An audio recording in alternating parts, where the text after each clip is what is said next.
মৰমৰ ছাত্ৰ ছাত্ৰীসকল তোমালোক সকলোকে মোৰ চেনেলৰ আজিৰ ক্লাছলৈ স্বাগতম জনাইছো। আশা কৰো তোমালোক সকলো ভালে আছা, ঘৰতে আছা, সুৰক্ষিত আছা। তো ইয়াৰ আগৰ ক্লাছত আমি আমাৰ চাৰিওফালৰ বস্তুবোৰৰ কি পঢ়ি আছিলো যে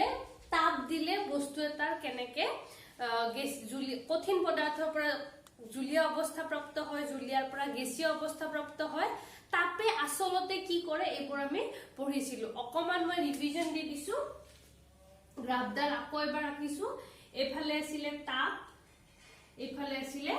উষ্ণতা। তো আমি কি পাইছিলো যে যদি আমি বস্তু এটা তাপ দিও, ধৰা হল কঠিন পদাৰ্থ এটা, তোমালোকৰ কাৰণে সকলোতকৈ বুজিবলৈ সহজ উদাহৰণটো হল বৰফ, পানী আৰু ভাপ, পানীৰ ভাপ। গতিকে ধৰা হল -10 ডিগ্ৰী আছে, ফ্ৰিজত বৰফ আছে আৰু বৰফটো যদি তোমালোকে এনেকে থাৰ্মোমিটাৰ দি টেম্পাৰেচাৰ জোখা -10 ডিগ্ৰী আছে, সেই -10 ডিগ্ৰী বৰফ টুকুৰাক যদি তোমালোকে তাপ দিয়া তেতিয়াহলে কি হ'ব, বস্তুটোৰ উষ্ণতা বাঢ়িব। -10ৰ পৰা 0 ডিগ্ৰীলৈ তাৰ উষ্ণতা বাঢ়িব। তাৰ পিছতো যদি তোমালোকে কন্টিনিউ তাপ দি থাকা, কিছু সময় তাৰ উষ্ণতা নাবাঢ়ে। তাৰ পিছত যে ইয়াৰ পৰা যে ইয়াৰ উষ্ণতা নাবাঢ়ে, তুমি তাপ দি আছা, তুমি তাপ দি আছা কিন্তু বস্তুটোৰ উষ্ণতা বাঢ়া নাই। মানে কি, তাপ মানে কি, এটা শক্তি হয়। তো এই তাপ শক্তিখিনি ক'ত খৰচ হৈ আছে, এই বৰফ টুকুৰা পানী লৈ অৱস্থাৰ পৰিৱৰ্তন কৰিবলৈ সেইখিনি তাপ ব্যৱহাৰ হৈ আছে। তো ইয়াৰ পৰা ইয়ালৈকে তোমাৰ তাপখিনি ব্যৱহাৰ হ'ব। তাৰপিছত যেতিয়া গোটেইখিনি বৰফ পানী হৈ যাব, তাৰ পিছত কি হ'ব, পানীৰ উষ্ণতা এনেকে বাঢ়িব ধৰিব। পানীৰ উষ্ণতা বাঢ়ি বাঢ়ি যেতিয়া 100 ডিগ্ৰী হ'ব, তাৰ পিছত কি হ'ব, পানীৰ এটা এটা এটা এটা কণিকা এনেকে ভাপ হ'বলৈ আৰম্ভ কৰিব। যেতিয়ালৈকে গোটেইখিনি পানী ভাপ নহয় তেতিয়ালৈকে কি হ'ব, তুমি যিমান তাপ দিলেও তাৰ উষ্ণতা বৃদ্ধি নহয়। তাৰপিছত যেতিয়া গোটেইখিনি পানী সম্পূৰ্ণৰূপে বাষ্পীভৱন হ'ব, বাষ্পীভূত হ'ব, মানে গোটেইখিনি জুলীয়া পদাৰ্থ যেতিয়া সম্পূৰ্ণৰূপে গেছীয় পদাৰ্থলৈ পৰিৱৰ্তন হ'ব, তেতিয়া কি হ'ব, তাৰ উষ্ণতা আকৌ বাঢ়িব ধৰিব। 100ৰ পৰা 101, 102, 103 এনেকে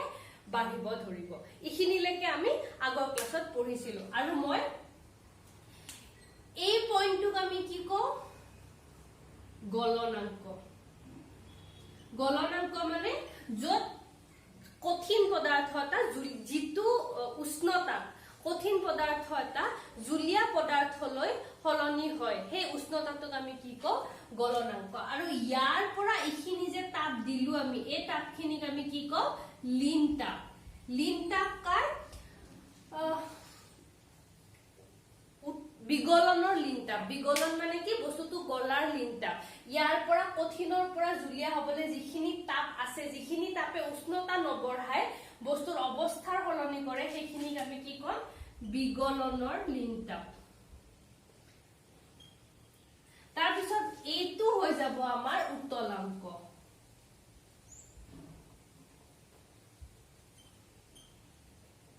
উত্তলাংক মানে কি, এইটো পইণ্টত বস্তুটো ইয়াতে আছিলে জুলীয়া, ইয়াৰ পৰা গেছ হবলৈ আৰম্ভ কৰিব, গেছীয় হবলৈ আৰম্ভ কৰে ইয়াৰ পৰা। ঠিক আছে, ইয়াৰ পৰা গেছীয় অৱস্থা প্ৰাপ্ত হবলৈ আৰম্ভ কৰে। তো এইখিনি কি হল, আমাৰ বাষ্পীভৱনৰ লীন তাপ। বাষ্পীভৱনৰ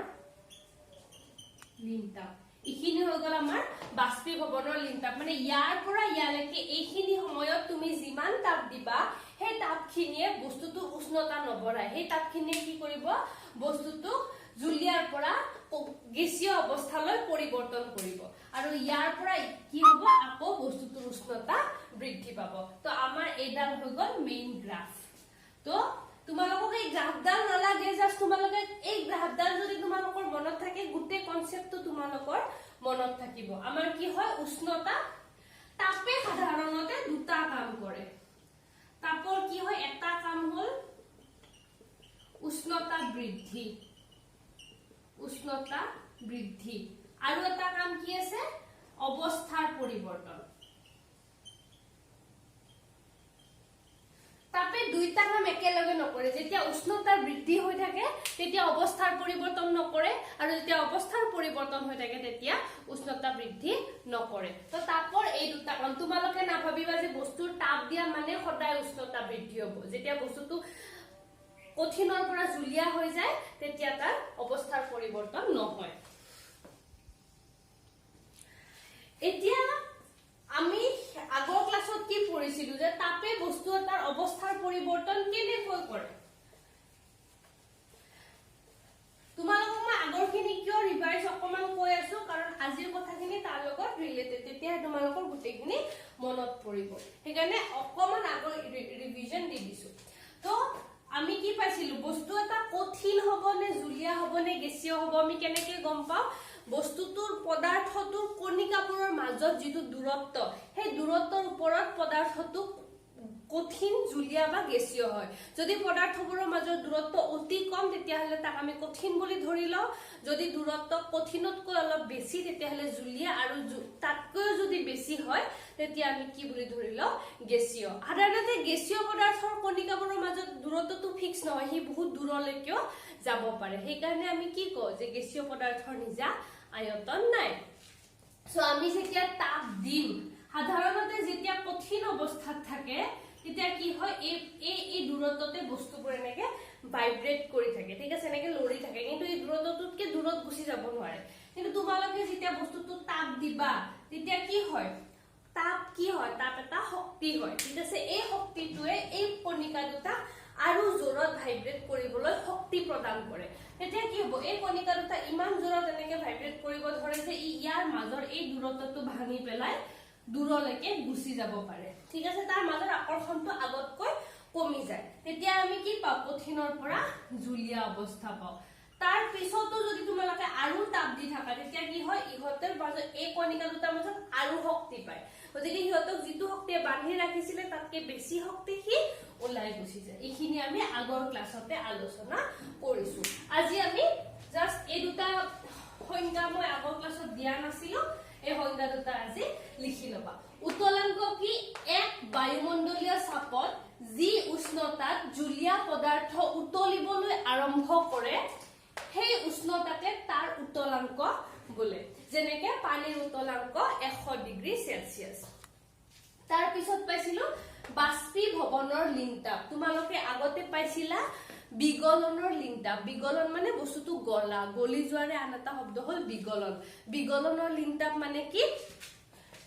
এক বায়ুমণ্ডলীয় চাপত এই এক বায়ুমণ্ডলীয় চাপটো আজি বুজাম সিদিনা মই ক্লিয়াৰলি কোৱা নাছিলো এক বায়ুমণ্ডলীয় চাপ আৰু উত্তলাংক উষ্ণতাত 1 লিটাৰ জুলীয়া পদাৰ্থ যেতিয়া গেছীয় অৱস্থালৈ নিবলৈ যি পৰিমাণৰ তাপৰ প্ৰয়োজন হয় তাকে দুবাৰ লিখিছো তাকে পদাৰ্থটোৰ বাষ্পীভৱনৰ লিংতাপ বুলি কোৱা হয় মানে কি হল যিখিনি তাপে উষ্ণতা নিদিয়ে কিন্তু জুলীয়াৰ পৰা গেছীয় অৱস্থালৈ ৰূপান্তৰিত কৰে সেই তাপখিনিক আমি কি কম বাষ্পীভৱনৰ লিংতাপ তোমালোকে এই দুটা স্ক্ৰিনশ্বট মাৰি ল'ব পাৰা তো এটা কথা তোমালোকৰ কিতাপত এই এনেকে লিখা আছে গোটা অৱস্থা গোটাৰ শব্দটো মোৰ ভাল নালাগে মই কঠিন অৱস্থা বুলি দিম কঠিন অৱস্থা জুলীয়া অৱস্থা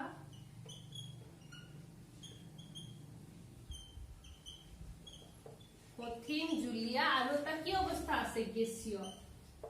পদাৰ্থৰ আৰু এটা অৱস্থা থাকে প্লাজমা যেটো তোমালোকক নালাগে অৱস্থা আসলতে পদাৰ্থৰ অৱস্থা চাৰিটা সো কঠিনৰ পৰা জুলীয়া হ'বলৈ আমি কি কৰো তাপ দিউ জুলীয়াৰ পৰা গেছীয় হ'বলৈ তাপ দিউ এটা গেছীয়ৰ পৰা যদি অৱস্থা জুলীয়া কৰিব লাগে গ্যাস এটা যদি আমি জুলীয়া পদাৰ্থলৈ আনিব লাগে তেতিয়া হলে কি কৰো আমি বস্তুটো ঠাণ্ডা কৰো ঠাণ্ডা কৰা মানে কি বস্তুটোৰ পৰা তাপটো লৈ লোৱা হয় তোমালোকে উল্টাকে ভাবা এটো গেছত আছিলে তো ইয়াৰ মাজৰ দূৰত্ব বহুত আছিলে যেতিয়া ই ঠাণ্ডা হ'ব কি হয় পদাৰ্থবোৰে এনেকে দূৰত গেছীয় পদাৰ্থৰ কণিকাবোৰ কি হৈ থাকে যেনি যেনি এনেকে ঘূৰি থাকে নে নাই হি যেতিয়া ঠাণ্ডা হয় এই যেনি যেনি ঘূৰি থকাৰ শক্তিটো কমি যায় কাৰণ ঠাণ্ডা হোৱা মানে কি সেই বস্তুটোৰ পৰা আমি কিছু শক্তি লৈ লওঁ তোমালোকে এটা কথা সদায় মনত ৰাখিবা গৰম হোৱা মানে বস্তুটোক তাপ দিয়া ঠাণ্ডা হোৱা মানে তাপ লৈ লোৱা আৰু তোমালোকে জানা তাপ এটা শক্তি গতিকে গৰম হোৱা মানে কি তোমালোকে বস্তুটোক তাপ দিলা শক্তি দিলা কণিকাবোৰে দূৰলৈ যাবলে শক্তি পালে যেতিয়া ঠাণ্ডা হ'ব তুমি কণিকাৰ পৰা সেই শক্তিটো লৈ ললা শক্তিটো লৈ ললে কি হ'ব যিমান দূৰে ঘূৰি ফুৰিছিলে বস্তুটোৰ শক্তি কমি আহিব কমি আহি কি হ'ব আকৰ্ষণী শক্তিটো কণিকা দুটাৰ মাজত যিটো আকৰ্ষণী বল আছিল সেইটো বাঢ়ি যাব দূৰলৈ যাবলে কণিকাক বাহিৰৰ পৰা শক্তি লাগে কিন্তু ওচৰলৈ আকৰ্ষণী বল নিজে আহি যায় তো যিমানে ওচৰলৈ আহিব আকৰ্ষণী বলটো বাঢ়ি যায় তো গেছীয় পদাৰ্থ এটা তুমি ঠাণ্ডা কৰিলা কি হ'ব ওচৰলৈ আহিব তো গেছীয় এটা যদি ওচৰলৈ আহে কি হলে পৰিৱৰ্তন হ'ব জুলীয়া অৱস্থালৈ তো ইয়াতে তোমালোকে কি কবা গেছীয়ৰ পৰা জুলীয়া পাবলে কি হ'ব কি কৰিম আমি ঠাণ্ডা কৰিম একে কথা জুলীয়া আছিলে তুমি আৰু তাৰ পৰা শক্তি লৈ ললা তেতিয়া হলে কি হ'ব হিয়তৰ আকৰ্ষণী বলটো ওভাৰকাম কৰিহে গুচি যায়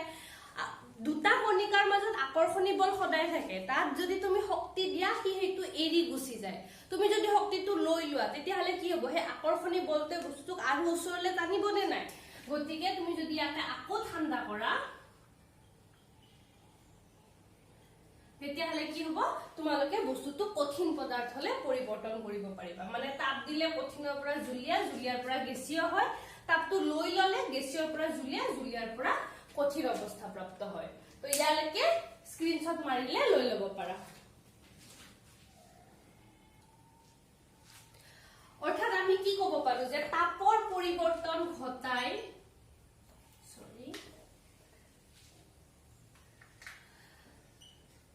তাপৰ পৰিৱৰ্তন ঘটাই আমি পদাৰ্থৰ অৱস্থাৰ পৰিৱৰ্তন কৰিব পাৰো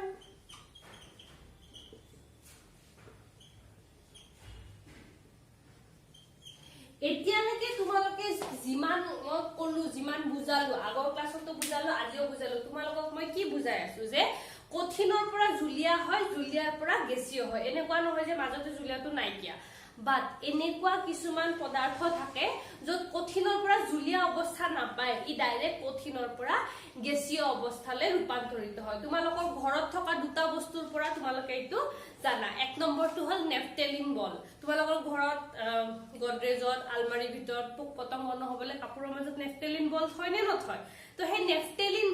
বলটো যদি কি হয় তোমালোকে যদি এমাহ পিছত চা বলটো সৰু হৈ যায় দুমাহ তিনিমাহ পিছত বলটো নাইকিয়া হৈ যায় তোমালোকৰ কাপোৰত জানো পানী হয় নহয় কিয় হে যে নেফটেলিন বল এটো কঠিন অৱস্থাত আছিল হে নেফটেলিন বলটো জুলীয়া অৱস্থা প্ৰাপ্ত নোহোৱাকৈ হে গেছীয় অৱস্থালৈ নোহোৱা হৈ যায় তাৰ উপৰি আৰু এটা উদাহৰণ আছে কৰ্পূৰ ঘৰত সদায় চাবা তোমালোকৰ মা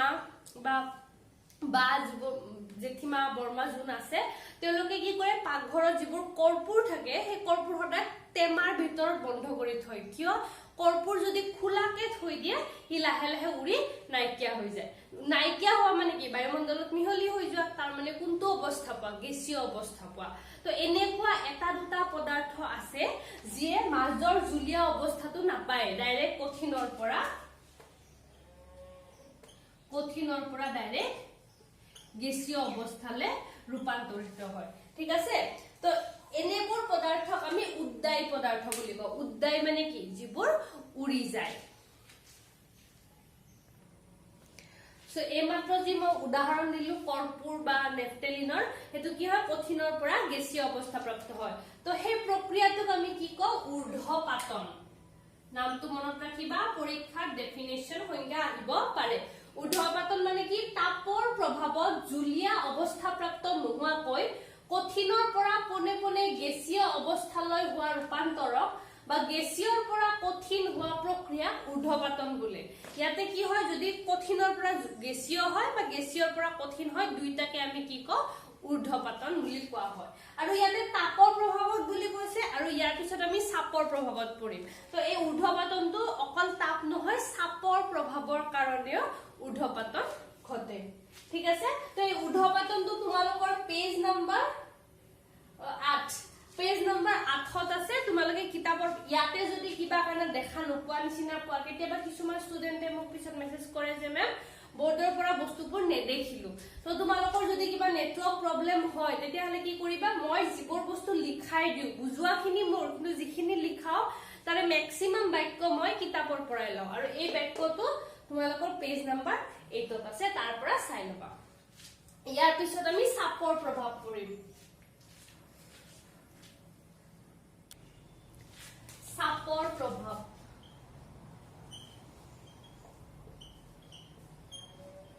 সো সাপৰ প্ৰভাৱ জানিবলৈ তোমালোকে সাপ কি জানিব লাগিব সাপ মানে কি তোমালোকে বল জানা হয় নে নহয় বল সকলোৰে আইডিয়া আছে বল মানে কি এনেকে বল দিছা বস্তু এটাৰ ওপৰত বল প্ৰয়োগ কৰিছা বস্তুটো হয়তো গতি কৰিছে নহলে বস্তুটোৰ আকাৰ হলনি হৈছে আৰু এতিয়া চোৱা যদি এটা নিৰ্দিষ্ট অংশত তোমালোকে লম্বভাৱে বল প্ৰয়োগ কৰা তেতিয়া হলে তোমালোকে কি ক'ব লাগিব সাপ বুলি ক'ব লাগিব মানে বল যদি প্ৰতি একক পৃষ্ঠকালিত তোমালোকে প্ৰয়োগ কৰা বলক আমি কি কও সাপ তো সাপ মানে তোমালোকে ক্লাস 8 ত পাই আহিছা সাপ মই এতিয়া মনতহে পেলাই দিছো বল আৰু ইয়াতে কি আছিল এৰিয়া পৃষ্ঠকালি তো বল মানে কি প্ৰতি একক পৃষ্ঠকালিত মানে প্ৰতি একক এৰিয়াত তোমালোকে কিমান বল প্ৰয়োগ কৰিছা কিন্তু এই বলটো কি হ'ব লাগিব লম্বভাৱে প্ৰয়োগ কৰা বল হ'ব লাগিব তো মানে তোমালোকে ধৰিলা বল প্ৰয়োগ কৰিছো যাতে তোমালোকে বস্তুটো বুজি পোৱা তো বল প্ৰয়োগ কৰি পেলাইও আমি কি কৰিব পাৰো জুলিয়াৰ পৰা গেছীয় কৰিব পাৰো গেছীয়ৰ পৰা জুলিয়া কঠিন মানে কি অৱস্থাৰ পৰিৱৰ্তন কৰিব পাৰো তো তোমালোকে এটা কথা একদম মূৰত সোমাই লবা যে বস্তুৰ অৱস্থা কিহৰ ওপৰত ডিপেন্ড কৰে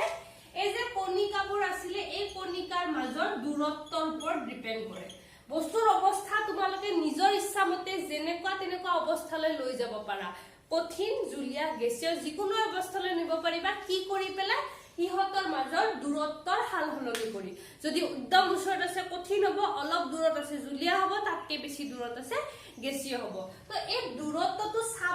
তাপ দিলে কেনেকে হলনি হয় তোমালোকে বুজিলা তাপে প্ৰতিটো কণিকা শক্তি দিয়ে সি এনেকে দূৰলৈ গুচি যায় এটা তোমালোকে ভাবা তোমালোকে কিবা কাৰকে এই কণিকাবোৰক এনেকে বল দি ওচৰ চপাই আনিছা তো তোমালোকৰ এটা জুলিয়া পদাৰ্থ আছিল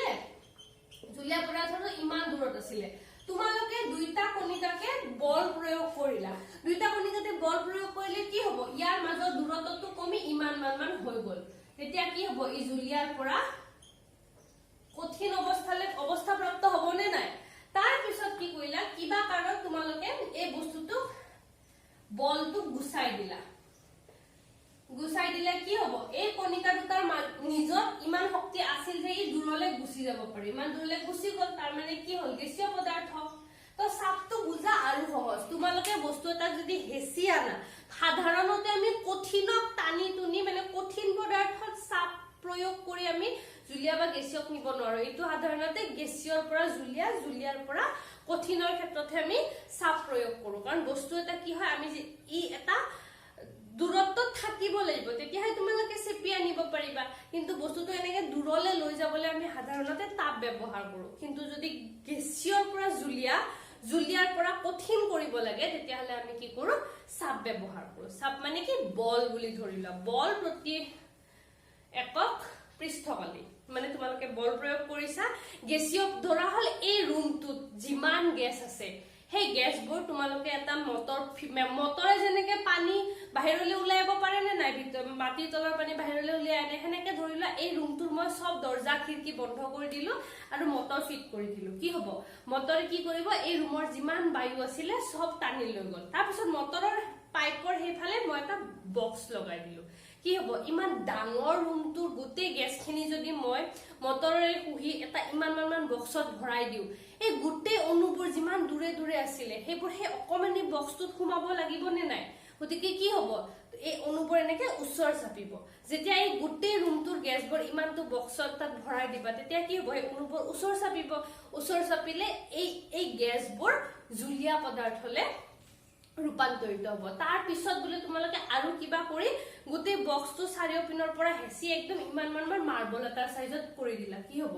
সেই জুলীয়া পদাৰ্থখিনি কঠিন পদাৰ্থলৈ ৰূপান্তৰিত হ'ব ঠিক আছে তো চাপৰ প্ৰয়োগ কৰি পেলাইও আমি বস্তু এটা গেছীয়ৰ পৰা জুলীয়া জুলীয়াৰ পৰা গেছীয় কৰিব কঠিন কৰিব পাৰো তাৰ পিছত সেই অকমানি মাৰ্বলটো যদি তোমালোকে এটা বস্তুৰ ভিতৰত ভৰাই দি খুলি দিয়া কি হ'ব হে মাৰ্বলৰ পৰা যিখিনি কঠিন গ্যাস হৈ গৈছিলে সেইখিনি অনুখিনি তো এনি টাইম উলাব চেষ্টা কৰি আছে ন উলাব পাৰা নাই কাৰণে হে কঠিন হৈ গল অনুখিনি যেতিয়া তোমালোকে অকমানো এৰি দিবা কণিকাবোৰ অকমানো খালি ঠাই দিবা হে কি হ'ব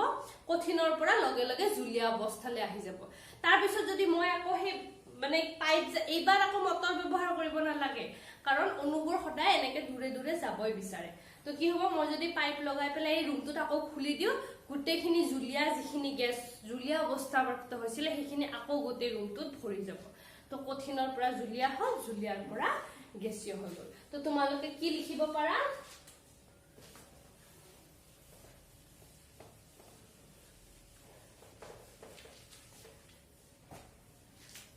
গেছীয় অৱস্থা জুলীয়া অৱস্থা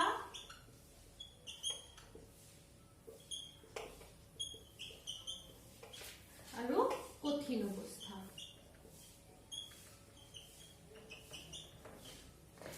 গেছীয়ৰ পৰা জুলীয়া কৰিবলৈ আমি কি কৰিম চাপ বঢ়াম আৰু জুলীয়াৰ পৰা কঠিন পাবলৈ চাপ বঢ়াম কঠিনৰ পৰা জুলীয়া পাবলৈ চাপ কমাই দিম বস্তু তাক তোমালোকে যিমানে বন্ধ কৰি আনিবা মানে চাপ বঢ়াইছা তাক যদি খুলি দিয়া চাপ কমাই দিয়া যেনেকে তোমালোকে বেলুন এটা ফুৱাই দিছা বেলুনটো এনেকে এনেকে ফুলি যায় বেলুনটো যদি এৰি দিয়া কি হয় ভিতৰৰ চাপ নাই কি হৈ যায় চাপ কমাম বঢ়াম তো গেছীয়ৰ পৰা জুলীয়ালে চাপ বঢ়াম জুলীয়াৰ পৰা গেছীয়লে চাপ কমাম এই লাইনটো তোমালোকে স্ক্ৰিনশ্বট মাৰি লোৱা বাকিখিনি বুজি পাই যাবা ইয়াৰ পিছত আছে তোমালোকৰ বাষ্পীভৱন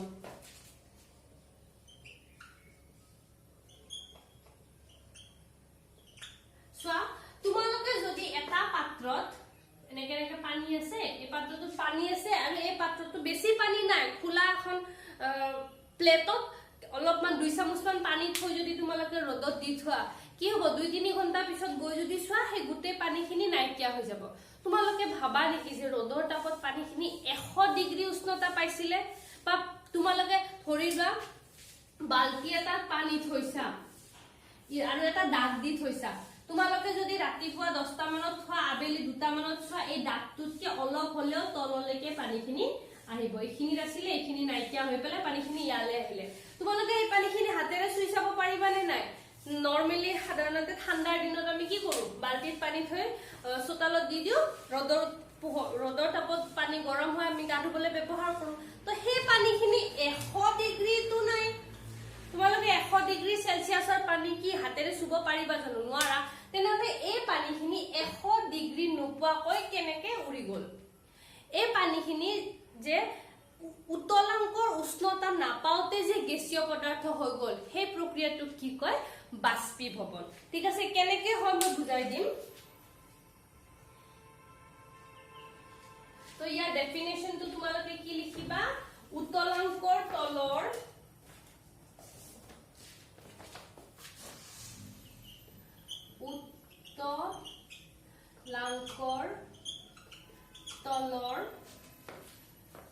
যিকোনো উষ্ণতাত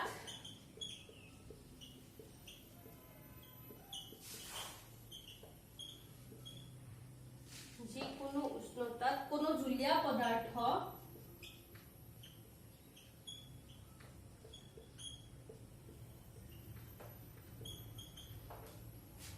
ভাপলৈ পৰিৱৰ্তিত হোৱা পৰিঘটনা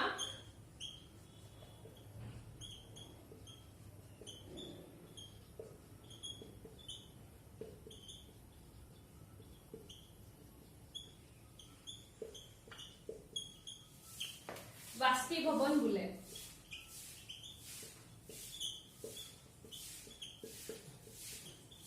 তোমালোকৰ পেজ নাম্বাৰ 9 ইয়াতে বাষ্পীভৱনৰ ডেফিনেশন দিয়া আছে তো এইটো কিয় হয় এইটো কিহৰ ওপৰত ডিপেন্ড আমি এতিয়া ডিসকাস কৰিম তোমালোকে এই সংজ্ঞাটো লিখি লবা কিতাপত চাই পেলাই তো সোৱা এইটো বুজিবলে তোমালোকে কিছুমান কথা বুজিব লাগিব অলপমান বাষ্পীভৱনৰ বেলেগ কথা কম তাৰ পিছত কিয় কৈছো এইবোৰ বুজাই দিম সোৱা তোমালোকে এতিয়া গম পালা যে বস্তুবোৰৰ মাজত কণিকাবোৰৰ মাজত আকৰ্ষণী বল আছে কাৰণে কণিকাবোৰ ওচৰৰ জুলীয়া পদাৰ্থবোৰ কিয় একেলগ হৈ থাকে কাৰণ সেই কণিকাবোৰৰ মাজত আকৰ্ষণী বল আছে ধৰি লোৱা এইটো এটা পাত্ৰ এই পাত্ৰটোত ইয়ালৈকে পানী আছে এখিনি ভালকে বুজিবলৈ চেষ্টা কৰিবা এই পাত্ৰটোত ইয়ালৈকে পানী আছে ঠিক আছে তো এই পানীৰ কণিকাবোৰ এনেকে এনেকে আছে নে নাই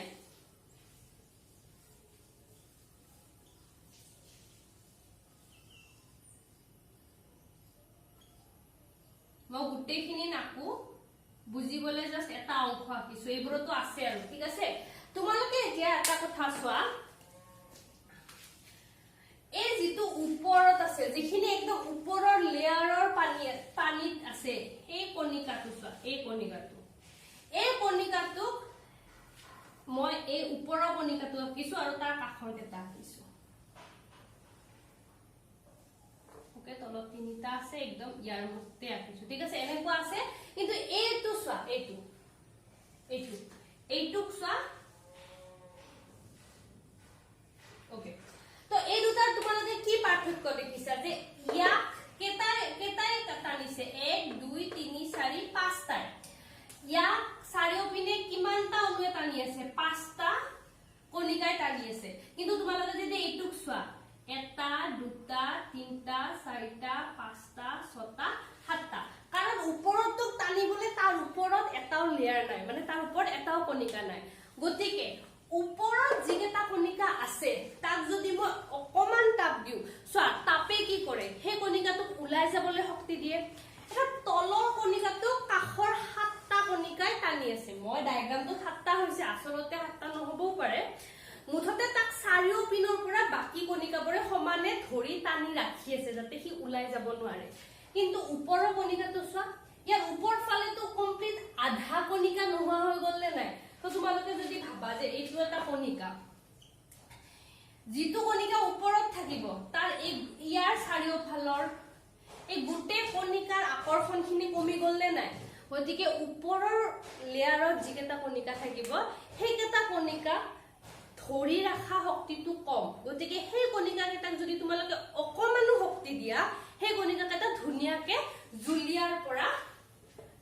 গেছীয় পদাৰ্থলে সলনি হৈ যায় তাক অকমান তাপ দিয়া মানে কি 100 ডিগ্ৰী উষ্ণতা নালাগে কিন্তু তোমাক যদি এই কণিকাটো তোমালোকক যদি গেছীয় অৱস্থালৈ নিব লাগে ইয়াই এই গুটেই কেটাৰ আকৰ্ষণৰ পৰা ওলাই যাব লাগিব গতিকে এই তলৰ কণিকাবোৰক বেছি শক্তি লাগিব গতিকে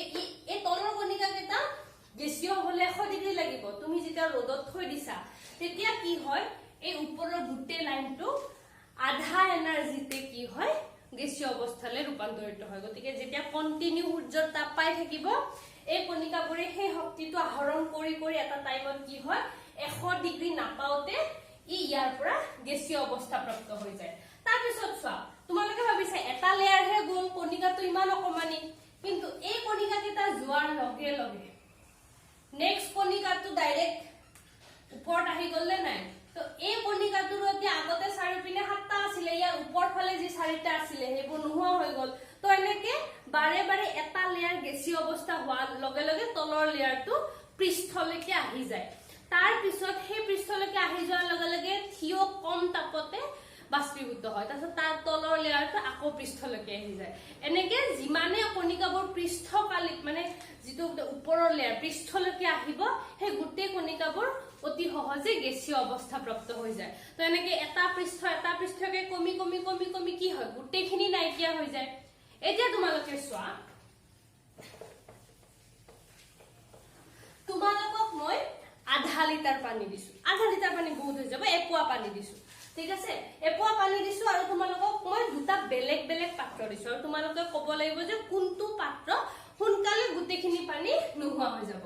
এটা হল তোমালোকৰ এনেকুৱা কাহি এখন দিছো ভাত খোৱা কাহি এখনত অলপমান মানে কান কেটা ওখ আৰু এনেকা কাহি এখন দিছো তোমালোকক পানী থৈছা সেই যিমান পানী দিছো আৰু এপোৱা পানী হওক আধা পোৱা পানী হওক আৰু তোমালোকক এনেকে গিলাস এটা দিছো ঠিক আছে এতিয়া এই একে সমান পানী তোমালোকে ইয়াতো থৈছা তোমালোকৰ মতে কোনটো সোনকালে পানীখিনি হুহি যাব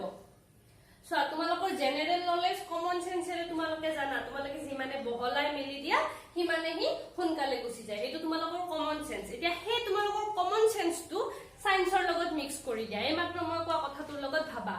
ইয়াতে কিয় সোনকালে হুকাব কাৰণ পৃষ্ঠকালি সৰি যেটো পৃষ্ঠ থাকিব এই মাত্ৰ যে কৈছিলো এনেকে ওপৰত থকা পা ইয়াৰ পৃষ্ঠ বহুত বহল হয়নে নাই তো ইয়াৰ পৃষ্ঠখন যিমানে বহল পৃষ্ঠত থকা কণিকাৰ নাম্বাৰো বেছি হ'ব ইয়াতে কেটা থাকিব বৰ ইমানটা থাকিলে কিন্তু ইয়াতে সব কিমান বেছি থাকিলে তো এই কেটা এবাৰতে নোহোৱা হৈ গল তাৰ তলৰ পৃষ্ঠটো সোনকালে আহিলে ইয়াতে এবাৰত কেটা কেটাকে যাব চাৰিটা চাৰিটা ইয়াতে এবাৰত 20টা 20টাকে যায় আছে তো কোনটো সোনকালে হুকাব যেটো তোমালোকে বহল পাত্ৰত কৰা একে কথা তোমালোকে যদি ডাঙৰ গামলাত অকমান পানী দি পেলাই গৰম কৰা পানীখিনি ইমিডিয়েট নাইকিয়া হৈ যায় কিন্তু সৰু গামলা এটা যদি তোমালোকে কিমানখিনি পানী দিয়া সেইখিনি পানী উতলি নোহোৱা হোৱালৈকে টাইম লাগে মানে কি বুজিলা তোমালোকে বাষ্পীভৱনৰ কাৰণে সবতকে ইম্পৰ্টেন্ট বস্তু কি হ'ব তোমালোকৰ পৃষ্ঠকালি কিমান এইটো কালি মানে তোমালোকে জানা ই আগৰি থকা ঠাই পৃষ্ঠ মানে ওপৰৰ তো ইয়াৰ পৃষ্ঠকালি বেছি ইয়াৰ পৃষ্ঠকালি কম তো তোমালোকে গম পালা বাষ্পীভৱনৰ কাৰণে ইম্পৰ্টেন্ট পইণ্ট এটা কি হল যদি পৃষ্ঠকালি বেছি হয় বাষ্পীভৱন সোনকালে হ'ব পৃষ্ঠকালি কম হলে বাষ্পীভৱন কমকে হ'ব এক নম্বৰটো বুজি পালা দুই নম্বৰটো তোমাৰ আগৰ কনসেপ্টে তোমালোকে যিমান বেছি তাপ দিবা সিমান বেছি বাষ্পীভৱন হ'ব মানে ধৰি লোৱা ডাৱৰীয়া বতৰ সোনকালে নুহুকায় পানীখিনি সোনকালে হুকাই না যায় কিন্তু যদি একদম ৰদ দি আছে বিৰাট ৰদ দি আছে তেতিয়া কি হ'ব পানীখিনি সোনকালে উৰি যাব যিমানে বেছি তাপ হয় হিমানে কি হয় হি সোনকালে হুকায় তোমালোকৰ আৰু এটা উদাহৰণ তোমালোকে গা ধুই পেলাই কাপোৰ বাহিৰত মেলি দিয়া কাপোৰখন যেতিয়া আমি তাৰত মেলি দিও এনেকে গুটে মেলি পেলাই দিও নে এনেকে জাস্ট থুপাই থৈ আহো আমি মেলি দিও কিয় কাপোৰখন যেতিয়া মেলি দিম চাৰিওফালৰ লগত তাৰ পৃষ্ঠকালি বাঢ়ি গল গতিকে কাপোৰত থকা পানীখিনি বায়ুমণ্ডলৰ লগত অতি সহজে মিক্স হৈ যাব পাৰিব কিন্তু তোমালোকে যদি থুপাই থৈ আহা তেতিয়া কি হল হে কাপোৰখনৰ পৃষ্ঠকালি কমি গল নে নাই কাপোৰখনৰ পৃষ্ঠকালি কমি গল গতিকে বায়ুমণ্ডলত পানীখিনি মিক্স হতে টাইম লাগিব বাষ্পীভৱন হতে টাইম লাগিব ঠিক আছে এক নম্বৰ পইণ্টটো আমি বুজি পালো পৃষ্ঠকালি মই লিখাই দি আছো বাৰু পৃষ্ঠকালি বেছি বাষ্পীভৱন বেছি তাৰপিছত দুই নম্বৰ তাপ obviously তাপ বেছি হলে বাষ্পীভৱন বেছি হ'ব 3 নম্বৰ চাপ তোমালোকৰ মতে চাপ বেছি হলে বাষ্পীভৱন বেছি হ'ব নে চাপ কম হলে বাষ্পীভৱন বেছি হ'ব তোমালোকে অলপমান লজিক লগোৱা চাপে কি কৰে তুমি যিমানে চাপ দিবা কণাবোৰ ওচৰলে চাপি আহে হয়নে নাই তো তোমালোকৰ যদি চাপ বেছি হয় জুলিয়াটো গেছীয় হ'ব নোৱাৰিবই কিন্তু যদি চাপ কম তেতিয়ালে জুলিয়াটো অতি সহজে গেছীয় অৱস্থা প্ৰাপ্ত হ'ব মানে বাষ্পীভৱন কেতিয়া বেছি হ'ব যেতিয়া তোমালোকৰ চাপটো কম হ'ব মানে কি চাপ যদি বেছি হয় বাষ্পীভৱন কম হ'ব আৰু এটা কিবা পইণ্ট আছে ৰবা দেই এক মিনিট উষ্ণতা বায়ুৰ আৰ্দ্ৰতা বতাহৰ বেগ এটা বায়ুৰ আৰ্দ্ৰতা বুলি এটা শব্দ আছে এই বায়ুৰ আৰ্দ্ৰতা শব্দটো তোমালোকে বিজ্ঞানত সমাজ বিজ্ঞানত পাইছা ইয়াৰ অৰ্থটো কি ইয়াৰ অৰ্থটো হ'ল বায়ুত কিমান পৰিমাণৰ জলীয় বাষ্প উপস্থিত আছে সো তোমালোকে এই চেপ্টাৰটোৰ আৰম্ভণিতে পাইছা যে এটা পদাৰ্থৰ কণিকাৰ মাজত আন পদাৰ্থৰ কণিকা সোমাব পাৰে হেতু প্ৰক্ৰিয়া কি বুলি কয় আমাৰ ব্যাপন হয়নে নহয় এতিয়া এই বায়ুমণ্ডলত এনেকে গেছৰ কণিকাবোৰ আছে হাইড্ৰোজেন অক্সিজেন নাইট্ৰোজেন এনেকে এই কণিকাবোৰ এনেকে আছে তো মাজত আৰু আছে কেটামান এইবোৰ যে খালি ঠাই আছে এই খালি ঠাইবোৰ খালি আছে একো নাই তাৰ পিছত কি হৈছে ৰ'দ দিছে ৰ'দ দিলে কি হ'ব উছৰে পাজৰে যিমান পানী আছিল হে পানীবোৰ বাষ্পীভৱন হৈছে বাষ্পীভৱন হোৱা মানে কি জুলীয়া পদাৰ্থৰ পৰা গেছীয় পদাৰ্থলৈ ৰূপান্তৰিত হৈছে এই গেছীয় পদাৰ্থ যে হল জুলীয়া তোমালোকৰ পুখুৰীৰ পানী নদীৰ পানী সাগৰৰ পানী বাল্টিত থোৱা পানী এই মাত্ৰ যে বাল্টিত থৈছিলো হে আটাইবোৰ কি হ'ব গ্যাস হ'বনে নাই এই গ্যাস হৈ ক'ত সোমাব ইয়াৰ মাজে মাজে সোমাই গ'ল এই ৰঙাবোৰ যিবোৰ মই দিছো এইবোৰ কি হৈ গ'ল তোমালোকৰ জলীয় বাষ্প তো এই বায়ুত ধৰি লোৱা তোমালোকে এটা অঞ্চল চাইছা সেই অঞ্চলটোত বায়ুত কিমান পৰিমাণৰ জলীয় বাষ্প আছে তাকে বুলি কয় আৰ্দ্ৰতা যদি এই ধৰি লোৱা এখিনি মই বায়ু স্যাম্পল লৈছো আৰু ইয়াতে 1 2 3 4 5 6 7টা আছে গোটেইখিনি ফিলআপ হৈ আছে এতিয়া ধৰি লোৱা এইটো নোহোৱা হৈ গ'ল এইকেইটা নোহোৱা হৈ গ'ল এতিয়া কি হ'ব আৰ্দ্ৰতা কমি যাব আৰ্দ্ৰতা বাঢ়ি যাব কেইদিনমান আগতে যে তোমালোকে খবৰ পাইছিলা নহয় যে তোমালোকে বহুতে ষ্টেটাছত দি আছিলা আজি গোটেই মজিয়া তিতি আছে তোমালোকে বাতৰিত পাইছিলা আজি আৰ্দ্ৰতা বেছি কিয় যে ইমান বায়ুমণ্ডলে ইমান পানী শুহি লৈছে যে আৰ্দ্ৰতা বহুত বেছি হৈ গৈছিল সেইকাৰণে ঘৰৰ মজিয়া সজিয়া সব তিতি আছিল কিয় এই যে বায়ুমণ্ডলত যিবোৰ জলীয় বাষ্প আছিলে সেইবোৰ ইমানেই বেছি হৈ গৈছিলে যে আমাৰ মজিয়াত ওচৰত যিখিনি বায়ু আছে সেইখিনিয়ে কি হয় তাৰ লগ লাগি পেলাই মজিয়াবোৰ তিতাই দিছিলে তো এনেকে আৰ্দ্ৰতা বুজি পালা এটা এই আৰ্দ্ৰতাৰ লগত বাষ্পীভৱনটো কেনেকৈ কানেক্ট কৰিম চোৱা যেতিয়া বস্তু জলীয় পদাৰ্থৰ পৰা বাষ্পীভৱন হ'ব মানে কি জলীয় পদাৰ্থৰ কণিকাটো গেছ হৈ পেলাই বায়ুত সোমাব লাগিব হি কেতিয়া সোমাব পাৰিব যেতিয়া খালি ঠাই আছে যদি খালি ঠাই নাই তেতিয়াহলে হি সোমাব পাৰিব জানো তেতিয়াহলে জলীয় ওপৰৰ পৃষ্ঠত যিমানে কণিকা নাথাকক যদি খালি ঠাই নাই কি বায়ুমণ্ডলত সোমাব নোৱাৰে তো যদি আৰ্দ্ৰতা বেছি তেতিয়াহলে কি হ'ব তোমাৰ পানীটো বাষ্পীভৱন হওঁতে কম বেছি সময় লাগিব বাষ্পীভৱন লাহে লাহে হ'ব তোমালোকৰ বাষ্পীভৱনৰ স্পীড কমি যাব কিন্তু ধৰিলা গুটে খালি একদম শুকান বতৰ শুকান বতৰ আৰু ভিজা ভিজা বতৰ তোমালোকে কোৱানে নাই তিতা তিতা বতৰ বুলি তো শুকান বতৰ মানে কি বায়ুমণ্ডলত পানী জলীয় বাষ্পৰ পৰিমাণ কম জলীয় বাষ্প মানে কি এই পানীৰ পৰা যে গেছ হয় সেইবোৰ জলীয় বাষ্পৰ পৰিমাণ কম তেতিয়া তোমালোকে যদি বালতিত পানী থৈছা ইমিডিয়েট তোমালোকৰ বালতিৰ পৰা যিবোৰ গেছ জলীয় অৱস্থাৰ পৰা গেছীয় অৱস্থা প্ৰাপ্ত পাব সেইবোৰ ইমিডিয়েট এই খালি ঠাইবোৰত সোমাই যাব তাৰ পৰা আমি কি পাম 4 নম্বৰ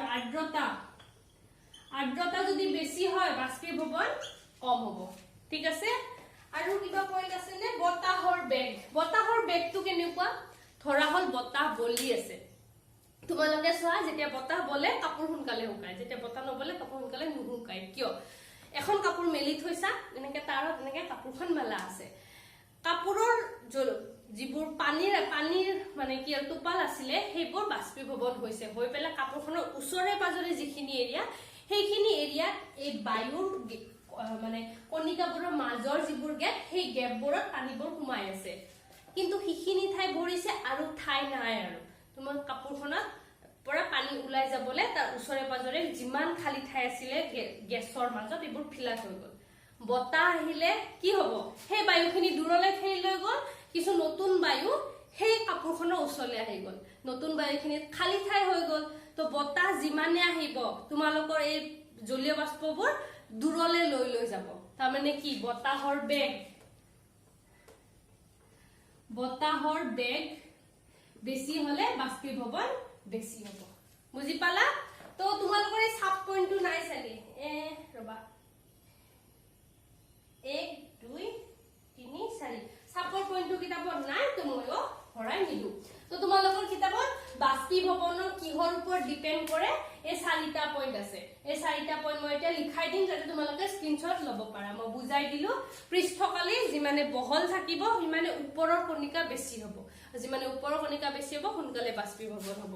তাপ যিমান বেছি তাপ পায় অবভিয়াসলি সিমান শক্তি পাব সিমানে বেছি ওলাই যাব আৰ্দ্ৰতা যিমান খালি ঠাই থাকিব সিমানে সোমাব পাৰিব তো আৰ্দ্ৰতা বেছি মানে খালি ঠাই কম আৰু আৰ্দ্ৰতা বেছি হলে খালি ঠাই কম হলে বাষ্পীভৱন কমিব বতাহৰ বেগ যিমানে বাঢ়িব সেই ঠাইৰ আৰ্দ্ৰতা বেছি থকা বায়ুবোৰ দূৰলৈ গুচি যাব খালি বায়ু ওচৰলৈ আহিব আৰু তোমালোকৰ কাপোৰ সোনকালে শুকাব এই 4টা পইণ্ট বাষ্পীভৱনৰ কাৰকবোৰ মই জাস্ট লিখি দিছো যাতে তোমালোকে লিখিব পাৰা বুজাখিনিটো বুজিলাই তৰলৰ পৃষ্ঠকালি বেছি হলে বাষ্পীভৱন বাঢ়ে উষ্ণতা বৃদ্ধিৰ ফলত বেছি সংখ্যক কণিকাই ভাপ হবলৈ প্ৰয়োজনীয় গতি শক্তি লাভ কৰে অৰ্থাৎ বাষ্পীভৱন বাঢ়ে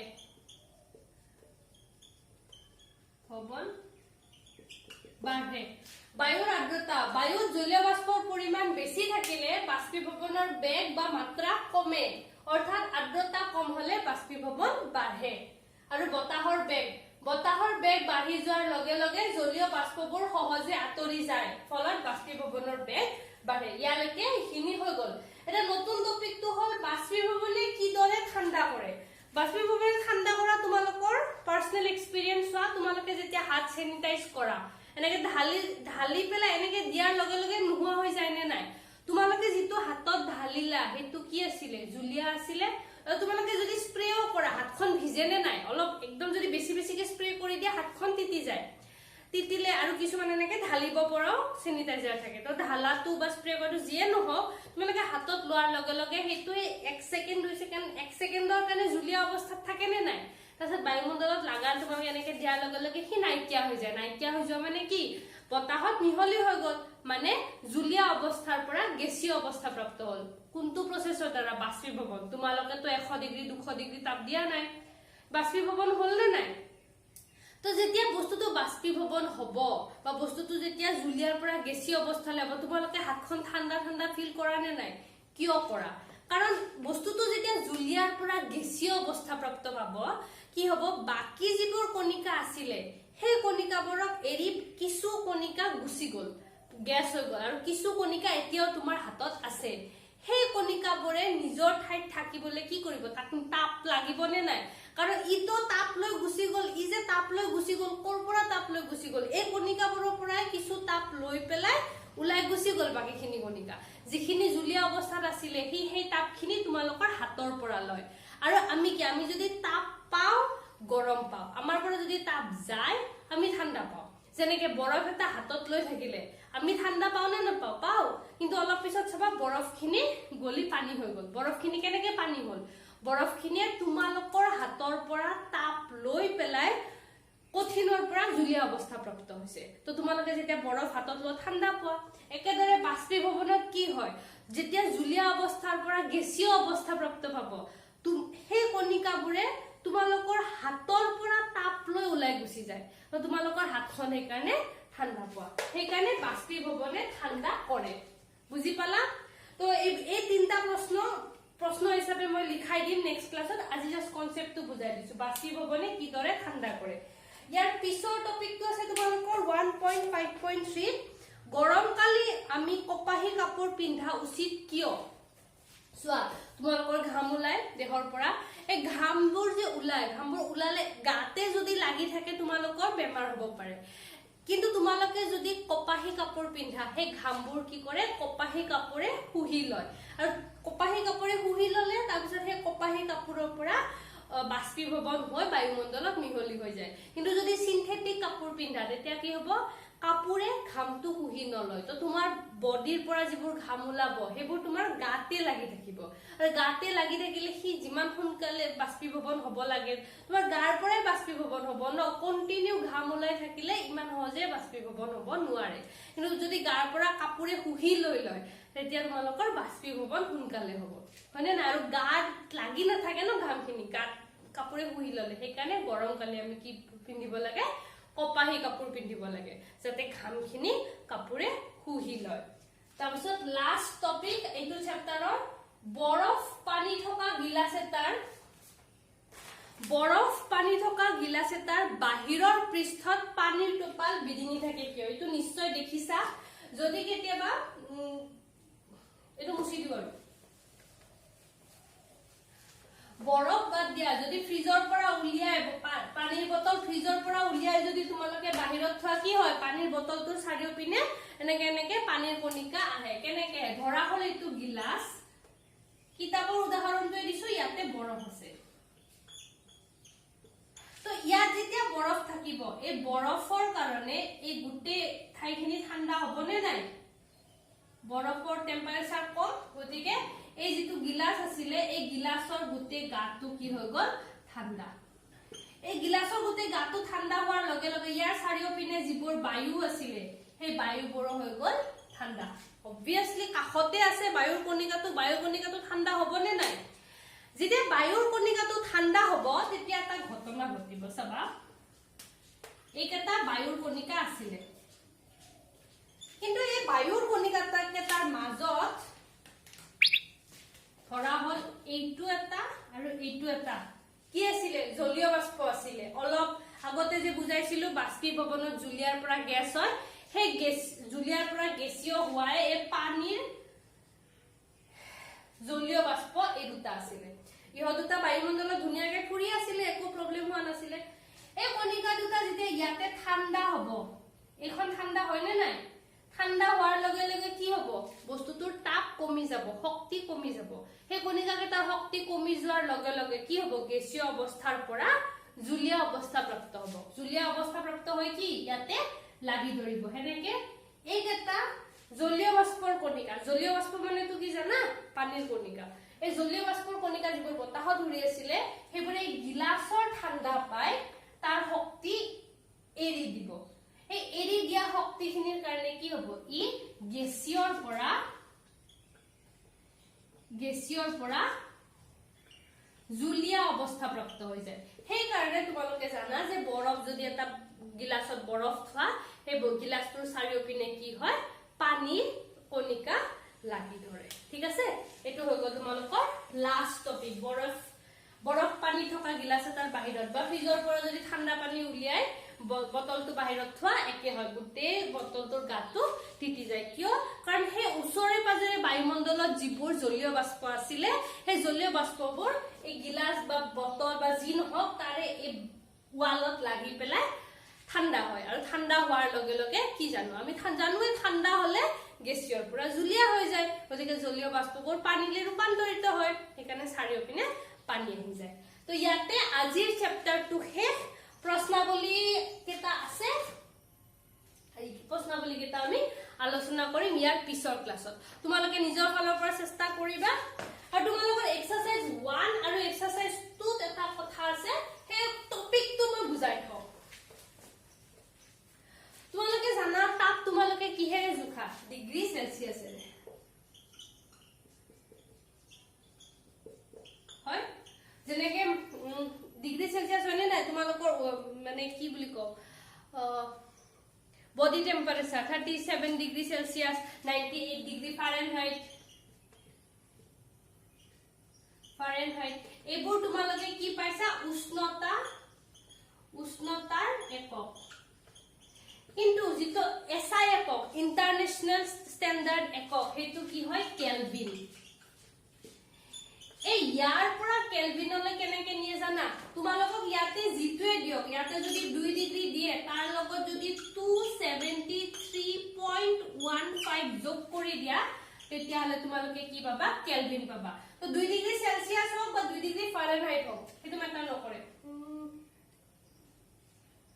ফাৰেনহাইট তো মোৰ অলপ কনফিউজন আছে তোমালোকে সেলসিয়াস টো চোৱা আজি 2 ডিগ্ৰী সেলসিয়াস প্লাস 273.5 তেতিয়া কি হ'ব তোমালোকৰ কেলভিনত কিমান হৈ যাব 73 প্লাস 2 275.15 কেলভিন হৈ গল যদি ইয়াতে 8 ডিগ্ৰী থাকে তেতিয়া হলে কি হ'ব 273 প্লাস 8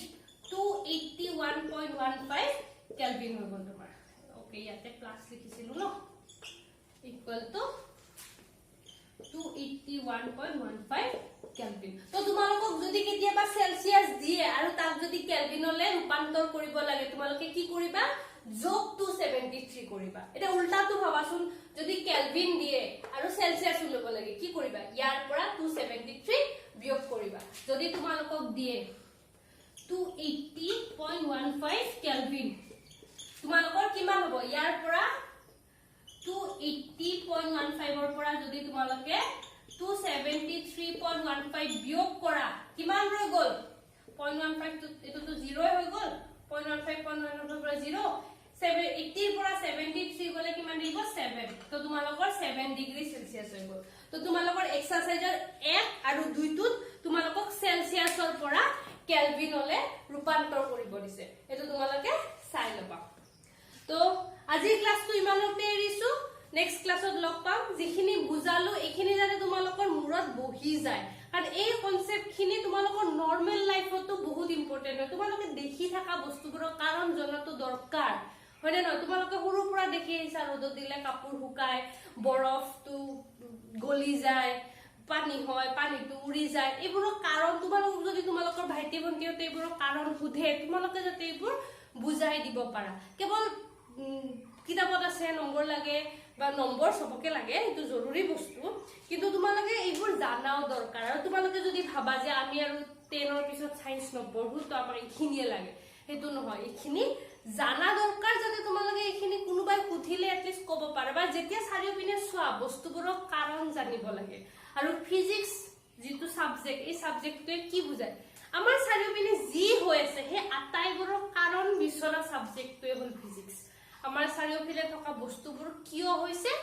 কিয় প্ৰশ্নটোৱে যদি তোমালোকে সুধিব জানা, তোমালোকে উত্তৰ সদায় ক'ত পাবা? ফিজিক্সত। তো আজি ক্লাছটো ইমানতে শেষ কৰিছো, অহাকালি আকৌ লগ পাম। Thank U.